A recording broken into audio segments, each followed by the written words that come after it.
రాష్ట్ర ప్రభుత్వం పరిపాలన కొనసాగించి 15 నెలలు గడుస్తున్న నేపథ్యంలో అనంతపురం నగరంలో ఈ నెల 10వ తేదీ పెద్ద ఎత్తున బహిరంగ సభకు ఏర్పాట్లు కొనసాగిస్తున్నారు. వారు చెప్తున్నది ఏంటంటే, మేము ప్రభుత్వం అధికారంలోకి రాకమునుపు ఏవైతే హామీలు ఇచ్చామో ఆ హామీలన్నీ కూడా అమలు చేశాం. సూపర్ 6 పథకాలన్నీ సక్సెస్ సభగా ఈరోజు పెద్ద ఎత్తున ప్రచారం చేస్తున్నారు. మేము ఒకటే అడగదలుచుకున్నాం, సూపర్ 6 పథకాలకు ఎవరు వ్యతిరేకం కాదు, అమలు చేయాల్సిందే. ఇంకా రానటువంటి అనేక మంది కార్మికులు చాలామంది ఉన్నారు. ఉద్యోగులు, కార్మికులు, ప్రధానంగా మున్సిపల్ కార్మికులకు సంక్షేమ పథకాలు అమలు చేస్తామని చెప్పేసి అన్నారు. ఇప్పుడు అమ్మఒడి రాలేదు, మిగతా ఏ పథకాలు అమలు నోచుకోవట్లేదు. అదే రకంగా ప్రభుత్వ ఉద్యోగులుగా ఉండేటువంటి కాంట్రాక్ట్ సోర్సింగ్ ఉద్యోగులందరూ కూడా 21,000 రూపాయల వేతనం వచ్చేటువంటి ఏ కార్మికుడు కూడా ఈరోజు సూపర్ 6 పథకాలు అమలు కావట్లేదు.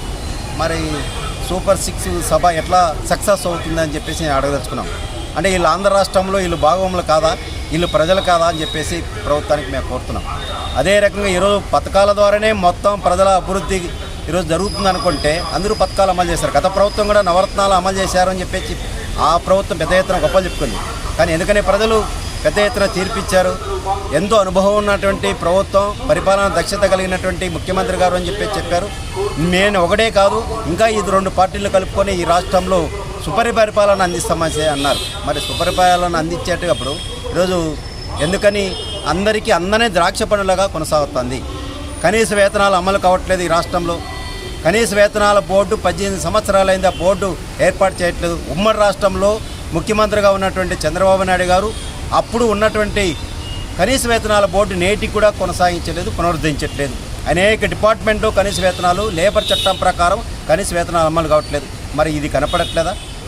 అదే రకంగా ఈరోజు అనంతపురం జిల్లాలో ఎంతో ప్రతిష్టాత్మకంగా ఉన్నటువంటి దాదాపు 3,000 గ్రామాలకు పైగా తాగునీరు అందించేటువంటి శ్రీరామరెడ్డి తాగునీటి పథకానికి, అదే రకంగా శ్రీ సత్యసాయి తాగునీటి పథకానికి నిధులు బడ్జెట్ కేటాయింపులు లేవు.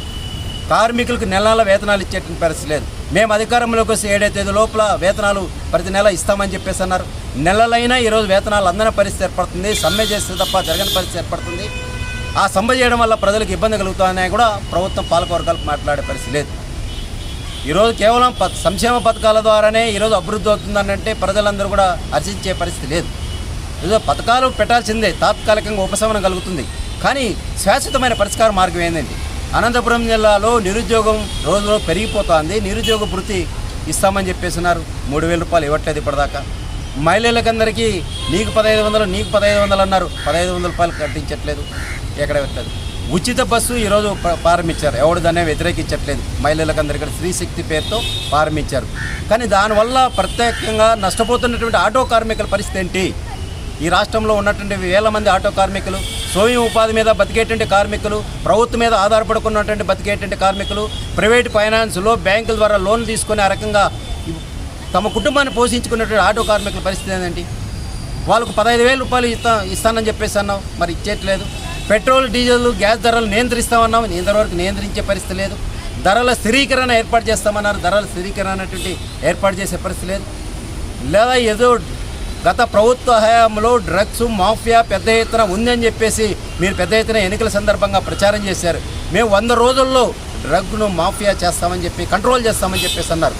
స్వయాన ఈ మధ్యకాలం అనంతపురం జిల్లాలో అనంతపురం కదిరి ప్రాంతంలో కూటమి ప్రభుత్వంలో భాగస్వాములైనటువంటి బీజేపీ పార్టీకి సంబంధించినటువంటి తమ పిల్లలు గంజాయి వ్యాపారంలో పట్టుబడితే ఈరోజు పోలీసులు ఒత్తిడి చేసి ఈరోజు బయటకు